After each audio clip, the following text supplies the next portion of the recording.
Nakakita ka na ba ng kambing sa tuktok ng bundok? Hindi yung basta-basta lang na nakatayo, kundi nasa isang napakatarik na bangin. Isipin mo, bawat hibla ng kanyang kalamnan, banat na banat.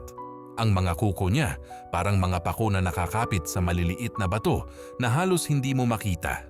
Bawat ihip ng malakas na hangin, ginugulo ang kanyang balahibo habang ang alikabok sa paligid ay sumasayaw.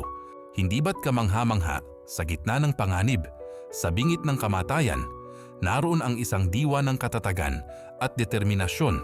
Ang eksenang ito ay isang paalala na kahit gaano man kahirap o katarik ang mga hamon sa ating buhay, mayroon tayong likas na lakas para kumapit at huwag sumuko. Tulad ng kambing sa bundok, ang bawat pagsubok ay pagkakataon para patunayan ang ating tibay. Sana'y nagbigay ito ng inspirasyon sa iyo. Huwag kalimutang mag-subscribe para sa mas maraming kwentong puno ng aral. Salamat sa panunood.